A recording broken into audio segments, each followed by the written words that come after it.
89 में मैं पहली दफ़ा लाहौर प्रेस क्लब का सदर बना। लाहौर में प्रेस क्लब नहीं था। 93 में मैं कामयाब हुआ। मुझसे सीनियर सहाफ़ी मौजूद थे जिन पर बहुत से इल्ज़ामात थे, फंड दिए भुट्टो साहब ने, नहीं बना। लेकिन मेरा एक जज्बा था। मुझे कहा गया कि आप मुझसे जौहर टाउन में इतने कनाल ज़मीन ले लें, छोड़ दें से, सरकार ने कहा, भाई साहब ने। और मुझे साथ में उन्होंने एक ताना भी दिया। जितनी जगह फाइनल की प्रेस क्लब मैंने बनाया, ये भाई साहब ने जगह, जी भाई साहब के दौर में दी, तो हमने बड़ी मुश्किल से ली थी। इससे पहले मैं 50 जगह करवा चुका था, वो जो कैंसिल हो गई थी। तो उन्होंने कहा कि चल नहीं मानता तू कारकुन है, मैं भी कारकुन है, मेरी भी कोई नहीं सुनता, तेरी भी कोई नहीं सुनेगा, तो अल्लाह करे ए लोग तेरी इज्जत करें, वरना ना ऐसे पहाड़ी तो चुक के तेन थले सुटना है। तो अल्हम्दुलिल्लाह 30 साल हो गए प्रेस क्लब बनाए हुए, मैं नहीं जाता हूँ आप, इसलिए किसी को मेरी ज़रूरत नहीं है। लेकिन ये मतलब नहीं है कि काम नहीं करना, अच्छा काम करना है और करना चाहिए। कम्युनिटी के लिए काम किया, एक बड़ा हुआ, यानी 93 में बनाया, पाकिस्तान 47 में बनाया। लोग कराची प्रेस क्लब का दावा करते थे, वो 49 में बनाए, ये 93 में बन रहा है। फ़र्क तो होना चाहिए, लेकिन जो रवायात, जो वहाँ के मसाइल होने चाहिए थे, वो मेरे हिसाब से नहीं। मैं समझता हूँ मेरे मर्ज़ी का प्रेस क्लब नहीं बना। बिल्डिंग तो है, बिल्डिंग थोड़ी होती है। मकान जो है वो मकीन से बनता है ना। अगर मकीन अच्छे नहीं तो मकान का क्या, जितना मर्जी खूबसूरत बना ले। डॉक्टर साहबा, जी, हैप्पीएस्ट मोमेंट आपकी जिंदगी? हैप्पीएस्ट मोमेंट जब मुझे सिविल सर्विसेज अकेडमी से फ़ोन आया कि आप हमारे जो ऑफिसर्स हैं उनको लेक्चर देने कब आ सकती हैं। तो मेरे लिए एक बड़ी ऑनर की बात थी और एक बड़े प्राउड की बात थी। और उसके अलावा जब लंदन वालों ने मुझे अवार्ड फंक्शन के लिए, पाकिस्तान अचीवमेंट अवार्ड्स के लिए, मतलब अपनी पूरी फैमिली में पहली लड़की थी जो कि लंदन अवार्ड के लिए गई, और उसके पीछे भी मेरी प्रोफेशनल एक्सीलेंसीज थी बहुत ज़्यादा। नासिर नकवी साहब की जिंदगी का सबसे गमगीन लम्हा? खुशी और गमगीन दोनों लम्हा एक ही है। आप हैरान होंगे। वो नाम है दिलदार परवेज भट्टी का। अल्लाह गरीब की रहमत फरमाए। मेरी शादी भी बहुत नाचा। ए नैयर, वो अलवेला साहब, अमानुल्लाह, ये सब बहुत नाचे। इन्होंने बड़ा खुद ही फंक्शन अरेंज किए हुए थे घंटों। तो एक बच्चा उठा के वो नाचने लगा। तो ए नैयर ने कहा कि ये बच्चा क्यों उठाया? कहने लगा इसलिए कि अगले साल मैं नकवी का बच्चा चुक के डांस करांगा। अच्छा। अगला साल आया, बच्चा आया, बच्चे का पैगाम मिला अस्पताल में कि मुबारक हो बेटा, माशाल्लाह। और मेरे ख़ानदान का पहला बेटा था वो, क्योंकि मेरे बड़े जो थे उनके यहाँ बेटियाँ थीं। तो दूसरी तरफ से फ़ोन आया कि दिलदार परवेज भट्टी की डेथ हो। ओह, उसी दिन। ओह। और मैं शाम को फिर जनाजा रिसीव करके, आज तक हमने अपने बेटे की उस अंदाज में सालगिरह नहीं मिलाई, क्योंकि नाचे ही बहुत था, शोर ही उसने बड़ा मचाया था। खुश थे। अलवेला साहब पूछा था कि तू इन्ना क्यों नचन डे है, शादी नकवी दी, तू क्यों नचन डे? तो कान में कहता है वो तेनू नहीं पता, नकवी ने मैंने दसिया कि मेरी पहली शादी। ऐसा था, आप लोग सोच नहीं सकते। आबिद अली साहब भी वहाँ मौजूद थे, सारी दुनिया के लोग थे। तो वो लम्हा कैसे मैं भूल सकता हूँ, क्योंकि उसकी औलाद नहीं थी। दिलदार साहब की? हाँ जी। अच्छा। और फिर वो मेरी औलाद के लिए दुआ कर रहा, फिर औलाद नरीना की बात कर रहे हैं, और मुझे अल्लाह ने औलाद नरीना दे दी। और उस दिन वो दुनिया से चले गए।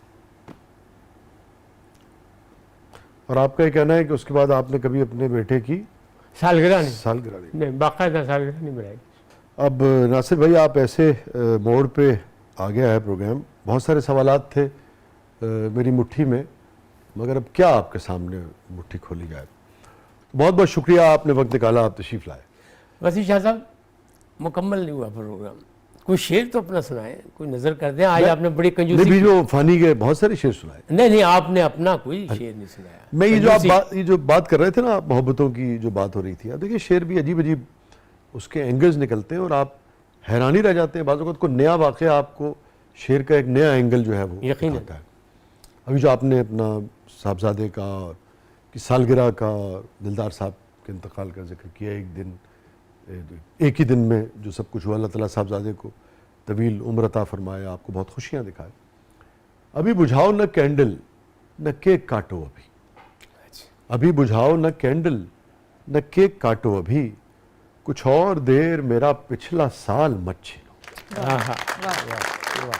तो बाज़ वक्त ऐसे होते हैं ज़िंदगी में कि काश वो न गुज़रे, काश वो ना हुआ हो, काश वो वक्त थम सके, मगर क्या कीजिए कि वक्त थमता नहीं है और जो होना होता है वो हो के रहता है। बस अल्लाह ताला खैर दे ज़िंदगी में।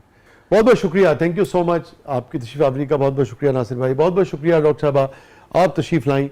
और नाज़रीन, ये था आज का ज़बरदस्त और अभी जो बात की नासिर भाई ने कि अपने साहबजादे की इन्होंने सारी ज़िंदगी सालगिरह नहीं बनाई, इसलिए कि उस दिन एक बहुत प्यारा दोस्त इनका इस दुनिया से चला गया था।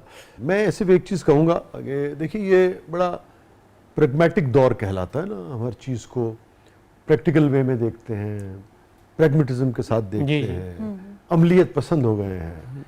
मगर लोगों को हमेशा याद रखना चाहिए, दुनिया कितनी ही अमलियत पसंद क्यों ना हो जाए, इंसान बिलाखिर जज्बात के बगैर कुछ भी नहीं है।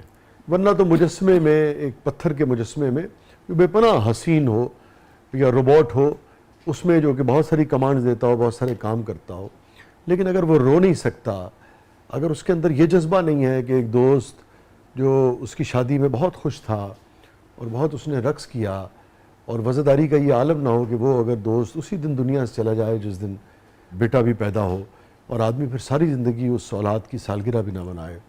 ये जो जिसको जज्बात कहते हैं, पता नहीं ये अमलियत पसंद इसको कैसे देखेंगे। मैं तो समझता हूँ यही इंसान का बड़ापन होता है, और यही वज़ादारी, यही जो जज्बातियत है, पॉजिटिव हवालों से जज्बातियत, मेरे ख़्याल में यही इंसान को इंसान बनाती है और उसे सलामत रहना चाहिए और इसकी तहसीन करनी चाहिए। मैं और क्या कहूँ, आपने मुझे ख़ुद भी जज्बाती कर दिया। ये जो खुलूस था आपका अपने दोस्त के लिए, जो कमिटमेंट थी, जो प्यार था, बस क्या कह सकता हूँ। ये है और रहेगा, इसलिए कि उन्हीं लोगों को याद किया जाता है जो खुद कुछ करके जाते हैं। वो क्या था क्या नहीं था, ये तो उसके करीबी दोस्त जानते हैं। वैसे तो एक वो आम आदमी था, लेकिन वो एक प्रोफेसर था अंग्रेजी का, एक वो कालम नवीस था, हमारे कहने पर उसने लिखना भी शुरू किया, सब कुछ हुआ वो अपनी जगह। लेकिन मैं आपका शुक्रगुजार हूँ कि चाहे हमने आधी बात की या ज़्यादा बात की या कम की, लेकिन आपने अपनी फ़ज़ाइल और मसाइब की महफिल में मुझे बुलाया। बहुत बहुत शुक्रिया नासिर भाई, आपने वक्त निकाला, आप तशरीफ़ लाए, थैंक यू सो मच। बहुत बहुत शुक्रिया डॉक्टर साहब, आप तशरीफ़ लाई और आपने वक्त निकाला, थैंक यू सो मच। और अभी नासिर भाई जिस जज्बे का जिक्र कर रहे थे, ये रिश्ते, ये जज्बात ऐसे ही हुआ करते हैं। तो मोहब्बत करने वाले जो हैं वो दुनिया में कहीं भी बसते हों और जज्बात के साथ वो ऐसे ही होते हैं। दुनिया लाख कहती रहे कि प्रैग्मेटिज्म ये कहता है कि जो चला गया अब आगे ज़िंदगी जो है वो गुजारी जाए। लोग गुजारते भी हैं, मगर कभी कभी उन यादों को इस तरह से ज़िंदा भी रखते हैं। और सब कॉन्टिनेंट के एक बहुत नामवर सिंगर थे, अदाकार थे, किशोर कुमार साहब। तो उनके जो बड़े भाई थे अशोक कुमार, बड़े नामवर अदाकार थे। अशोक कुमार साहब की जिस दिन सालगिरह थी, उसी दिन किशोर साहब की डेथ हो गई, उनके सगे भाई थे। उसके बाद अशोक कुमार ने कभी ज़िंदगी में अपनी सालगिरह नहीं मनाई। और यही ज़िंदगी है, मैं तो समझता हूँ यही इंसान का हुस्न भी है, यही इंसान का बड़ापन भी है। अपने फीडबैक से हमें आगाह कीजिएगा और इजाज़त दीजिए। अल्लाह हाफ़िज़।